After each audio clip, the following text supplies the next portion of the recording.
Greetings and welcome back to another episode of Tough Toy Tryouts. If you're new here, hit that subscribe button for us and set up alerts so you're always up to date with all the happenings on the channel.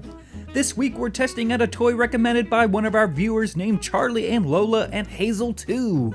It's called the Kong Squeezz, which comes in several shapes and colors. Some come with ropes and are designed for tug, while some are designed for fetch and have an erratic bounce to keep your dog entertained. I chose the Dumbbell version without the rope, which is double-walled with squeakers and will work even when punctured.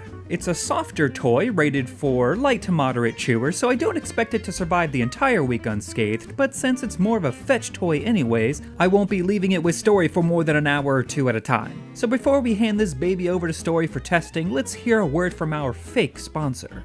Does your house look like this whenever you come home? If you leave your dog alone for more than 3 minutes at a time, are your most loved possessions added to an ever-growing insurance claim? Are you about to rewatch Marley and Me just to figure out how to cope with a destructive animal? Well, drop that remote and pick up the phone to order yourself the Squeezz Dumbbell by Kong. The Squeezz doesn't just keep your dog entertained either. Here's just a small sample of all the things that the Squeezz can do for you. How much would you pay for something that could do all of that? $5, $6, $7,000? Ha! You're an idiot!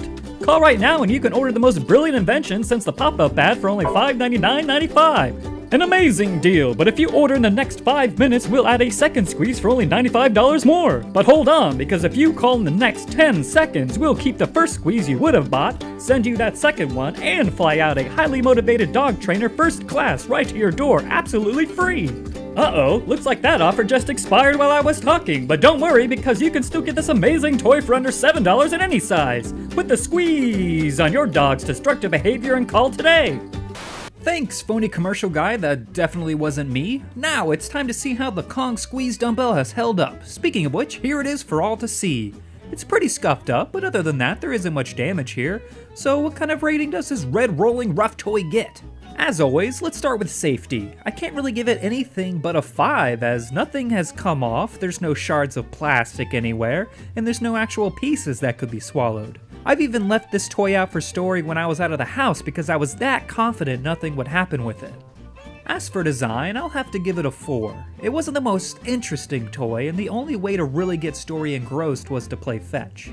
This toy doesn't promote chewing, as you'll probably see in the video, and that's not a bad thing. Story prefers to roll it around, jiggle it about, and play tug or fetch. I propose getting a size up from what Kong might suggest, as this will hinder most chewing, since the ends will likely be too large to get a good bite. Longevity would easily get a 5 this week, except many dogs will likely prefer to chew this than play fetch. Since it's not made from the usual rubber that Kong uses, it will probably only last a day or two before it became shredded. Because of this, I had to knock it down a peg and give it a 4. That leaves us with the price, which is a great value sitting at $6.04 for the medium size, hence the 5 rating. In fact, the whole Squeezz line is around $7 or less on Chewy.com with a few exceptions. We'll likely visit a couple more of these in the future to really see how the plastic material holds up when chewed. According to my bad math skills, that means that we've got a final rating of 4.5 out of 5 bones. It was almost as good as the Kong Tire, which received a perfect 5 out of 5, but it's still an amazing toy that I can recommend for any dog that isn't an overly aggressive chewer, and it also receives Story's seal of approval. Good job, Kong. And I'm afraid that's where this week's episode ends. I really hope you've enjoyed the series so far. If you have, be sure to like this video and share it with all of your fellow dog lovers. If you have a toy you'd like to see tested by Story, leave it in the comments below or on Twitter, and it just might make it in a future episode like this toy did. Have a fantastic week, everyone, and thanks for watching. Oh, no! She got it! Oh, no! Puppy! Puppy! No! No! No! No, puppy!